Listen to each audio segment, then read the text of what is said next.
Ya, kita melihat bahwa Pak Jokowi itu banyak pencapaiannya. Dan kami sudah memperkirakan ketika nanti Pak Jokowi mengakhiri masa jabatannya, karya-karya akan bermanfaat dan akan dikenang untuk masa yang sangat panjang. Karena beliau itu menjadi presiden, akan meninggalkan karya yang secara fisik itu bisa terlihat dan dirasakan manfaatnya langsung oleh masyarakat. Misalkan saja jalan tol, misalkan juga pembangunan sarana dan prasarana transportasi yang modern, kita lihat juga IKN dan lain-lain.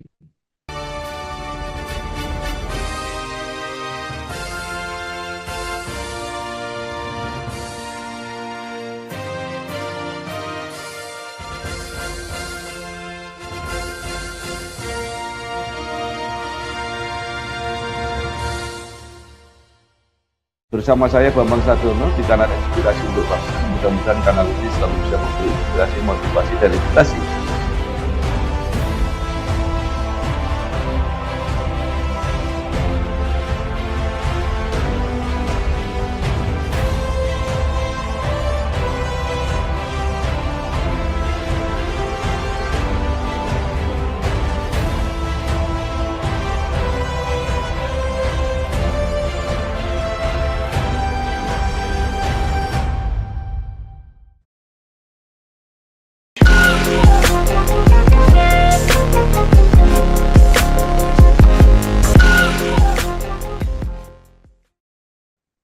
Assalamualaikum warahmatullahi wabarakatuh. Bersama saya Bambang Sadono di kanal Inspirasi untuk Bangsa. Mudah-mudahan kanal ini selalu bisa memberi inspirasi, motivasi, dan edukasi. Kami sedang mempersiapkan beberapa video wawancara yang kami beri judul Menuju Indonesia Emas 2045 bersama Prabowo Gibran. Menurut rencana, selain ditayangkan, ini juga akan kami. Saat ini saya sudah bersama dengan seorang tokoh, yaitu Bapak Edi Suparno SHMH. Beliau adalah Sekretaris Jenderal DPP Partai Amanat Nasional, PAN. Apa kabar, Pak Edi? Alhamdulillah sehat, terima kasih mengundang saya. Ya, Pak Edi lahir di Jakarta 6 Mei 1965. S1 diselesaikan di Fakultas Hukum Universitas Indonesia. Sebelum masuk dunia politik, bekerja di perbankan selama 20 tahun, bergabung dengan PAN 2015 dan menjabat sebagai Sekjen, dan saat ini menjadi anggota DPR RI. Nah, Pak Edi, mungkin kalau ada perjalanan karir yang terlewat, bisa ditambahkan. Silakan, Pak Edi. Ya baik, terima kasih. Saya memang kalau dari segi latar belakang akademik, S1, S2 saya di Fakultas Hukum UI. Kemudian saya bergabung itu tahun 2001, diajak bergabung oleh Pak Amin Rais ketika itu. Kemudian tahun 2015 saya bergabung di kepengurusan Partai Amanat Nasional sebagai sekjen. Sebelumnya saya memang tidak masuk ke dalam kepengurusan karena memang memilih untuk tetap berkarir di bidang apakah perbankan keuangan maupun kemudian lanjut ke sektor real. Tetapi saya setelah sudah merasa 20 tahun, 27 tahun sudah berkiprah sebagai profesional, rasanya sudah waktunya untuk masuk ke politik. Dan setelah itu saya ketika diajak oleh Pak Zulkifli Hasan untuk masuk sebagai pengurus dan menjadi Sekjen PAN tahun 2015, saya memutuskan untuk sepenuhnya terjun ke dunia politik. Nah, Pak Edi, ini Partai Amanat Nasional mempunyai capaian yang luar biasa di dalam Pileg 2024. Ya.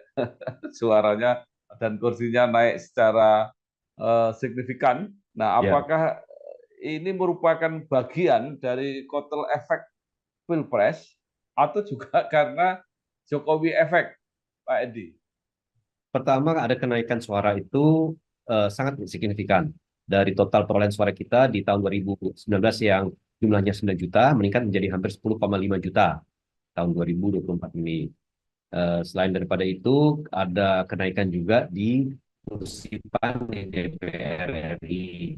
Mungkin tidak sebanding dengan jumlah menaikkan suaranya karena kita naik kursi di DPR RI itu ada sampai saat ini tercatat 48, tetapi masih ada beberapa kursi yang kita saat ini masih kita gugat di Mahkamah Konstitusi. Mudah-mudahan kalau kita bisa menunjukkan bukti-bukti yang detail, yang komprehensif dan diterima oleh majelis hakim, ya insya Allah kita bisa menambah perolehan kursi kita. Saya berharap mudah-mudahan PAN bisa menembus angka 50 dalam perolehan kursinya. Memang kalau kita bicara Pilpres, kita melihat itu bukan itu faktor penting, tapi bukan satu-satunya faktor yang kemudian mendulang suara bertambah untuk PAN, termasuk kursinya juga bertambah untuk PAN.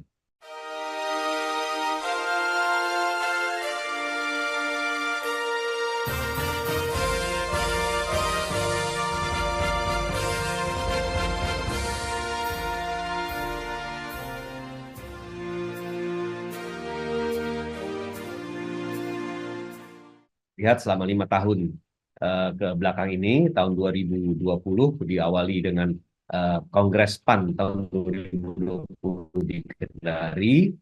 Pasca Kongres, Pak Zul selaku Ketua Umum di periode kedua dan saya selaku Sekjen di periode kedua saya, itu kami kemudian merumuskan sebuah strategi ke depannya. Pak Zul menegaskan bahwa posisi PAN di dalam konstelasi politik di Indonesia harus berada di spektrum tengah sebagai partai nasionalis religius, partai modern, moderat, inklusif, dan berada di tengah. Sesungguhnya PAN itu dari awal pendiriannya memang merupakan partai tengah, tetapi rupanya tahun 2019 kita agak terbawa arus politik identitas sehingga agak condong ke kanan. Di saat itu kita melihat bahwa pemilih PAN itu menjadi bingung sehingga pemilih PAN yang tradisional memilih PAN itu kemudian memilih partai lain, sementara partai-partai konstituen yang kita anggap akan memilih PAN ternyata tidak memilih PAN, tapi memilih partai lain juga. Nah, di situ kita kehilangan cukup banyak suara yang memang selama ini menjadi pemilih setia PAN. Tetapi dalam kurun waktu 5 tahun, bahkan 4 tahun, Bang, dari tahun 2020 sampai 2024, Pak Zul berhasil untuk memposisikan PAN kembali ke hitohnya sebagai partai Islam nasionalis religius, Islam modern moderat tengah. Itu salah satu saya kira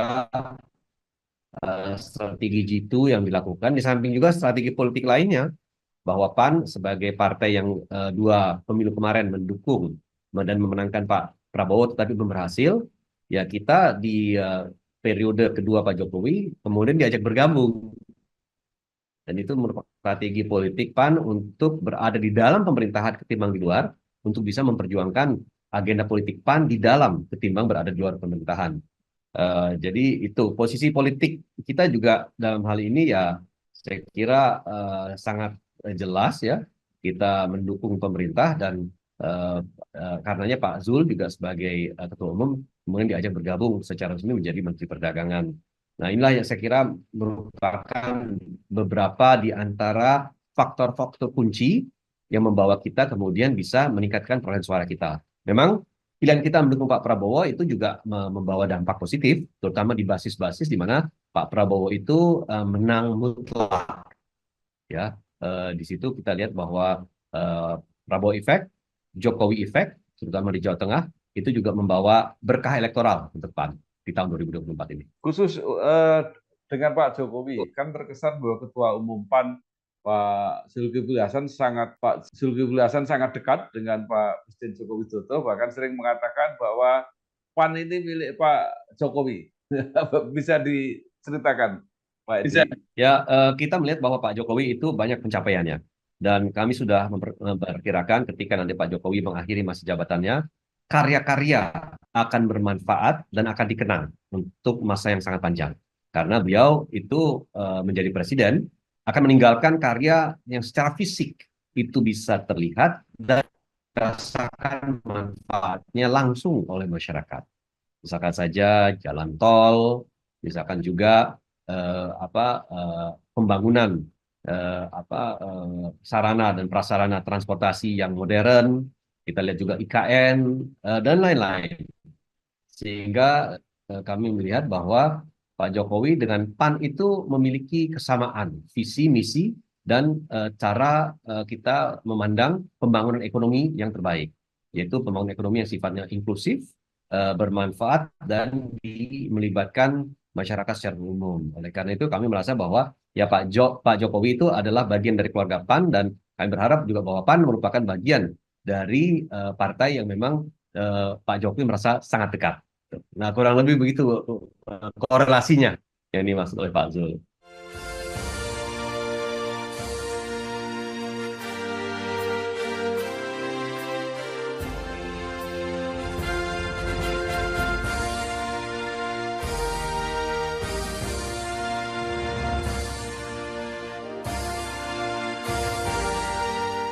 Nah, khusus dengan Pak Prabowo, PAN ini tidak pernah tidak mendukung selama Pak Prabowo mencalonkan presiden. Jadi kelihatannya 3 kali berturut-turut dan sekarang berhasil.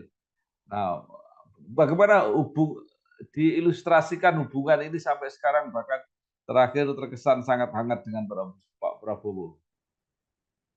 Ya, kita tidak bisa memungkiri bahwa perjalanan PAN bersama Pak Prabowo itu sudah dimulai jauh sekali sebelum pemilu, karena Pak Prabowo sebagai tokoh nasional juga memiliki kedekatan dengan tokoh-tokoh PAN, Pak Amin Rais, Pak Hatta Rajasa, Pak Sutisno Tachir, Pak Zul Kifli Hasan terutama. Tetapi memang di sini terlihat bahwa pandangan Pak Prabowo tentang Indonesia, terutama dari aspek nasionalisme, dari aspek integritas kewilayahan, termasuk juga dari aspek kemandirian, itu sejalan dengan PAN. Sehingga kita merasa bahwa apa yang diperjuangkan Pak Prabowo di Pilpres 2014, 2019, dan 2024 ini merupakan bagian dari agenda perjuangan PAN juga. Sehingga sangat natural bagi kami untuk kemudian mendukung Pak Prabowo di dalam 3 Pilpres. Memang di 2 Pilpres sebelumnya masih belum beruntung, tetapi ya kesabaran, konsistensi, dan kekuatan itikat dan tekad Pak Prabowo ini membawa beliau kemudian memenangkan Pilpres 2024, alhamdulillah bersama-sama PAN juga. Luar biasa, PAN dekat dengan Pak Prabowo, dekat dengan Pak Jokowi. Apakah ini juga akan membawa berkah pada waktu pilkada? Artinya apakah koalisi Pilpres itu akan diteruskan atau dipermanenkan? Kalau kita bicara koalisi permanen, saya kira itu memang tekad awal kita ketika berkoalisi bersama-sama Pak Prabowo. Kita membentuk koalisi permanen baik itu di DPR maupun koalisi permanen di Pilkada. Tetapi memang kalau kita lihat membangun sebuah koalisi permanen di DPR mungkin agak lebih mudah ketimbang pilkada. Karena kemajemukan pilkada itu sangat beragam. Beda dengan di DPR. Karena di pilkada itu kita sudah misalkan saja sudah punya pasangan calon yang sudah maju di pilkada sebelumnya, tetapi dengan partai non-koalisi akan melanjutkan juga dengan partai non-koalisi, ya tentu itu kita tidak bisa bongkar. Ya, kita berupaya sekuat mungkin untuk menjalin koalisi dengan teman-teman dari Koalisi Indonesia Maju di pilkada-pilkada, tetapi ketika realita di lapangan kemudian membuat kita bisa berjalan sendiri-sendiri, itu saya rasa sudah kita bisa maklumi sama-sama. Memang yang mungkin agak lebih realistis adalah ketika kita kemudian membangun koalisi di dalam pilkada, terutama di pilgub-pilgub. Bersama-sama Gerindra sudah membangun kesepakatan akan bersama-sama dalam pilgub-pilgub, dan kita sudah petakan pilgub-pilgub mana saja di mana PAN bersama Gerindra akan berjalan beriringan.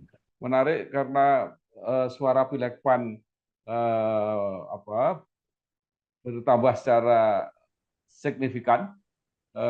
Menurut prediksi di mana saja tadi di wilayah-wilayah provinsi yang PAN sangat potensial untuk mengajukan kadernya sebagai calon di dalam pilkada. Banyak yang sudah kita anggap punya peluang yang besar dan kita sudah bicarakan dengan teman-teman koalisi maupun teman-teman non koalisi, tetapi karena mereka sudah ada koalisi yang terjalin sebelumnya di pilkada 5 tahun yang lalu, tentu itu akan kita teruskan. Tetapi misalkan saja dengan Pak Prabowo, itu kita sudah sepakat untuk bersama-sama maju di dalam pilgub, PAN dengan Gerindra bisa bersama-sama, baik di mana Gerindra mendukung PAN ataupun sebaliknya.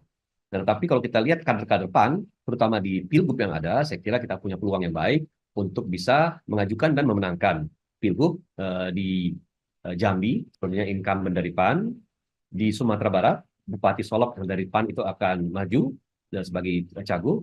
Kemudian Bengkulu, Wali Kota Bengkulu akan maju sebagai cagup. Kalsel, incumbent Wakil Gubernur akan maju sebagai cagup. Dan termasuk juga di Maluku, ya, di mana incumbent gubernur akan maju lagi. Jadi paling tidak kita sudah mengidentifikasi ada 5 pemilihan kader-kader PAN atau kita punya basis yang kuat dari mana PAN kemudian mengajak teman-teman koalisi yang lain untuk bisa bergabung bersama-sama.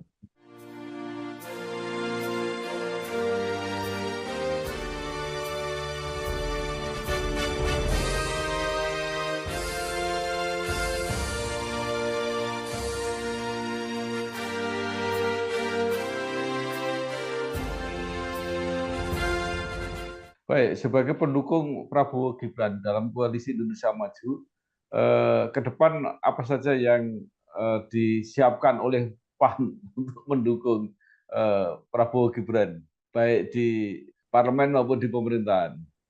Ya, saya kira kalau kita bicara secara umum, kan kita sudah memiliki pedoman untuk menjalankan dan target-target pencapaian Pak Prabowo dan Mas Gibran untuk 5 tahun yang akan datang. Dan itu sudah dituangkan di dalam program-program. Nah, program-program itu ya adalah program-program yang sudah kita sampaikan ketika kampanye, dan itu tentu merupakan bagian dari janji yang harus kita penuhi. Nah, oleh karena itu ya PAN sebagai bagian dari koalisi, kita akan memastikan agar janji-janji itu terpenuhi, baik itu di level DPP maupun di level provinsi dan kabupaten kota, di mana kita menginstruksikan seluruh jaringan PAN untuk bisa bekerja sama bersama-sama teman-teman koalisi lainnya untuk bisa mewujudkan program-program yang memang sudah dicanangkan oleh Pak Prabowo dan Mas Gibran untuk pemerintahan 5 tahun datang. Kita memastikan agar kebijakan-kebijakan tersebut bisa berjalan dengan baik melalui pengawasan yang baik di DPR, melalui kecukupan dan kebijakan anggaran, termasuk juga dalam hal ini legislasi yang diperlukan untuk mendukung. Misi Pak Prabowo Gibran secara umum adalah keberlanjutan dari apa yang sudah dilakukan Presiden Joko Widodo. Nah, menurut pandangan Pak Edi atau pandangan PAN, legasi apa atau program-program Pak Joko Widodo yang berhasil yang layak dilanjutkan ke depan? Saya kira kalau kita lihat secara kasat mata kan relatif jelas ya. Satu itu menjadi target yang instrumental. Kedua, kita lihat juga penyerapan tenaga kerja. Ya, di mana penyerapan tenaga kerja ini perlu kita lanjutkan programnya, di mana ke depannya itu penyerapan tenaga kerja kan melalui program hilirisasi industri. Kemudian kita juga lihat pembangunan ekonomi, khususnya di bidang industri, di mana kita menekankan hilirisasi industri. Kita melihat juga untuk melanjutkan itu melalui pembangunan infrastruktur, dan jangan lupa kita bicara mengenai 2 hal, kemandirian energi dan kemandirian pangan, yang selama ini juga menjadi salah satu program penting yang perlu kita wujudkan, merupakan salah satu tujuan besar kita karena mencapai kemandirian pangan itu kan juga secara otomatis bisa mempermudah program makan siang dan susu gratis Pak Prabowo dan Mas Gibran.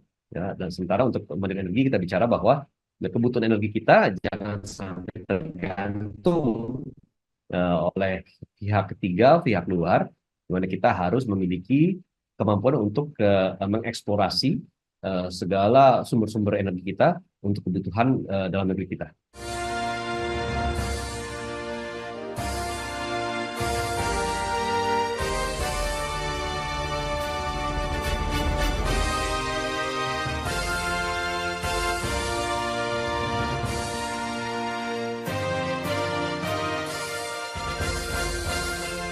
Ya, peran Pak Joko Widodo sangat sentral, sangat luar biasa. Bahkan diharapkan juga masih bisa membantu ke depan. Nah, ini sedang ada wacana di mana memberi tempat yang sebaiknya dalam struktur ketatanegaraan ini. Ada yang punya gagasan mengenai Presiden Club dan sebagainya. Menurut PAN atau Pak Edi, apa yang sebaiknya diberikan kepada Pak Joko Widodo? Saya kira pandangan saya pribadi secara dalam hal ini mungkin tidak terlalu penting karena saya bisa sangat sangat bisa salah dalam hal ini.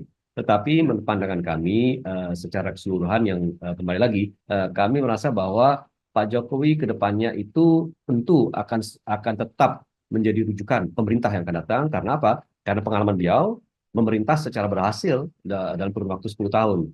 Tetapi hal itu juga berlaku bagi presiden-presiden lainnya seperti Pak SBY, Ibu Mega yang memiliki pengalaman di bidang dan eranya masing-masing. Yang itu juga bisa dipetik oleh pemerintah yang akan datang untuk digunakan sebagai kompas untuk menavigasi perjalanan pemerintah yang akan datang.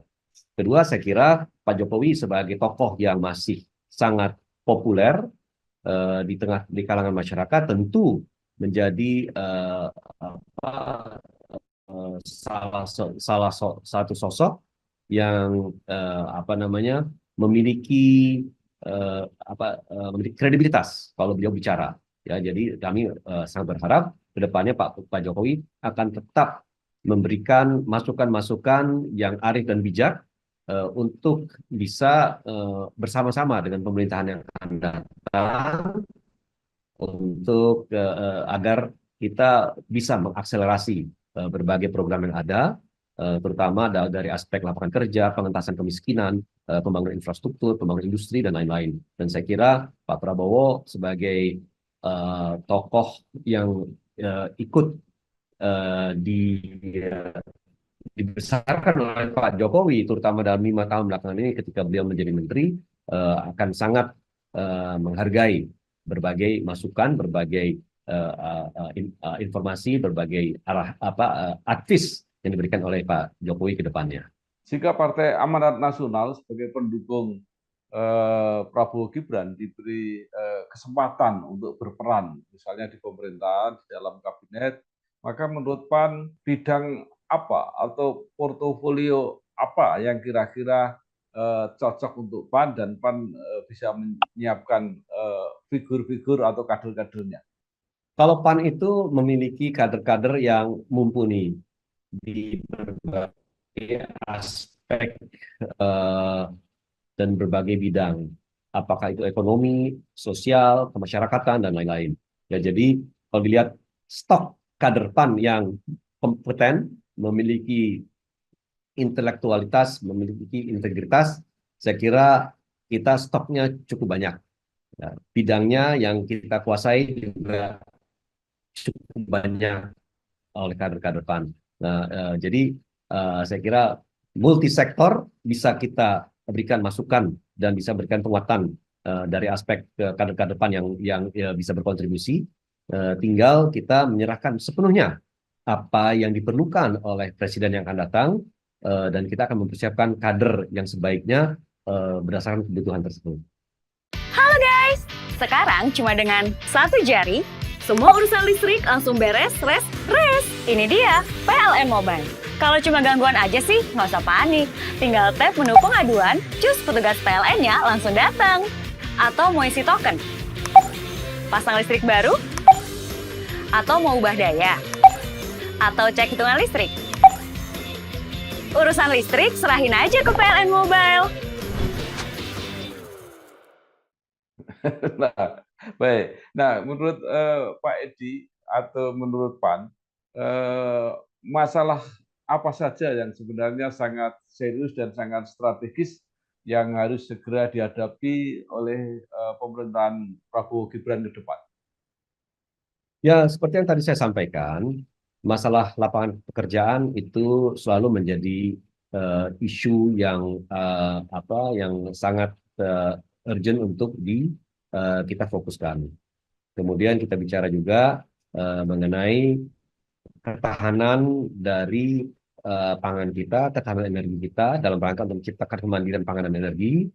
Kita juga bicara mengenai kekuatan fiskal kita untuk bisa membiayai program-program yang menggerakkan perekonomian.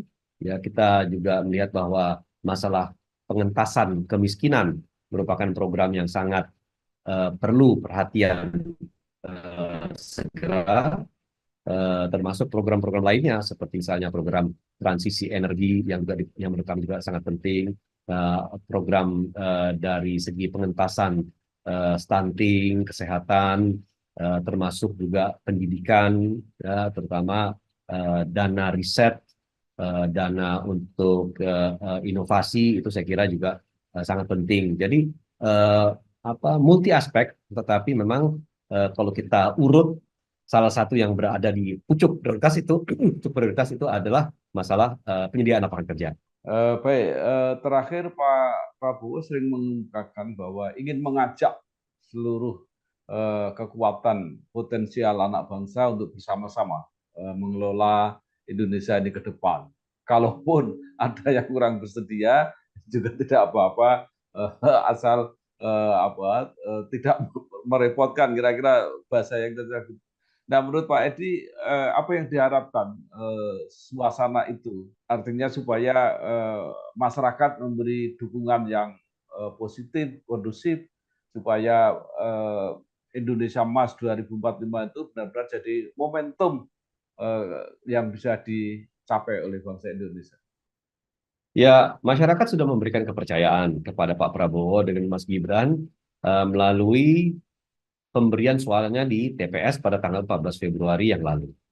Oleh karena itu, kita harus mampu untuk memenuhi harapan dan aspirasi masyarakat. Sehingga dalam hal ini Pak Prabowo mengatakan bahwa kita sudah harus mulai bekerja ekstra keras, ekstra cepat. Nah, oleh karena itu, Pak Prabowo mengajak semua elemen masyarakat untuk bersama-sama Pak Prabowo mendedikasikan dirinya berkeringat khusus untuk masyarakat, baik masyarakat yang memilih maupun yang tidak memilih beliau. Oleh karena itu beliau mengajak seluruh elemen bangsa untuk ikut berkontribusi di sini.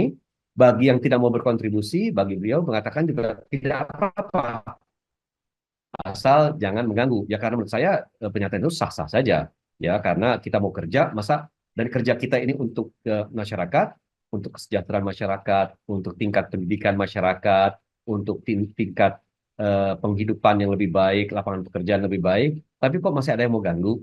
Gitu. Saya kira jangankan Pak Prabowo, masyarakat pun akan tidak senang jika ada elemen-elemen yang mengganggu mereka-mereka yang bekerja dan sungguh-sungguh bekerja dengan itikat dan tekad yang ikhlas untuk betul-betul meningkatkan taraf kehidupan masyarakat.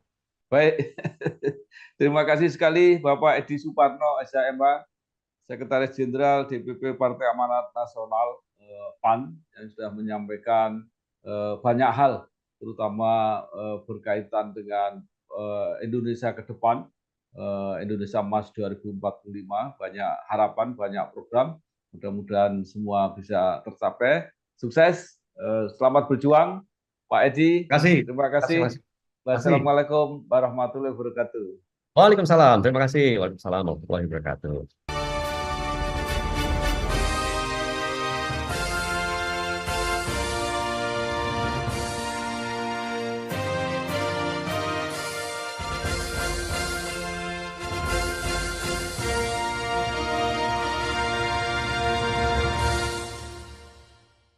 Bersama saya Bambang Sadiono di kanal Inspirasi untuk Bangsa. Mudah-mudahan kanal ini selalu bisa memberi inspirasi, motivasi, dan edukasi